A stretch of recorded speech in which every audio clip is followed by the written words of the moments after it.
talk now to Dr. Kamran Bokhari, who's a national security and foreign policy specialist at the University of Ottawa, an expert on Islamic extremism. Welcome, Doctor, to the programme. Your headline thoughts in terms of what we've learned here today? I think that the pressure on ISIS continues. This is a positive sign that we have eliminated a second apex leader within a short span of 2 years. The key thing here to note is that ISIS was already struggling to revive operations, and the fact that we have struck again means that the likelihood of a revival of ISIS is less likely in the short term. So how weakened were they before, and do you think now? Well, so we have to go back to 2019 when the former leader of ISIS, Abu Bakr al-Baghdadi, was eliminated in very similar fashion in the same province of northwest Syria as is this leader today or last night. So so you have a quick, second decapitation strike, and between these two developments, ISIS was struggling to mount operations. There was low-level activity in central and northwestern Syria, some activity in Iraq, but nothing that it was doing before the caliphate was dismantled. So I think that keeping that pressure on will maintain ISIS on the defensive and prevent it the time and space it needs to regroup and revitalize itself, which we've seen on a number of occasions going back to the mid-2000s. And quietly behind the scenes, I mean, they'll never boast about this, but there will be people watching and looking at the intelligence success that, of course, something like this, an operation like this, is totally built on.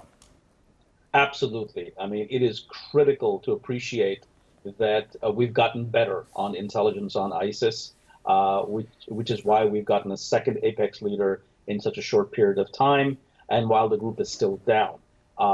This intelligence is very time sensitive.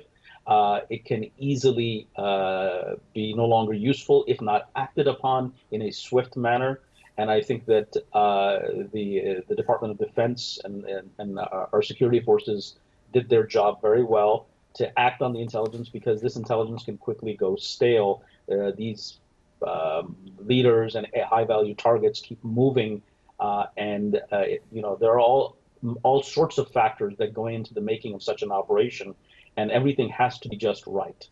A twin final thought. What do you make about the location? Because it's not that far from where his predecessor was also taken out. And as you address that issue, I'm going to put onto our screen the picture the White House gave out hours ago, which was of the president, of the vice president, military officials watching in real time the operation being carried out, because these operations on foreign soil, they are always a risk, aren't they? They can go wrong and have gone wrong in the past.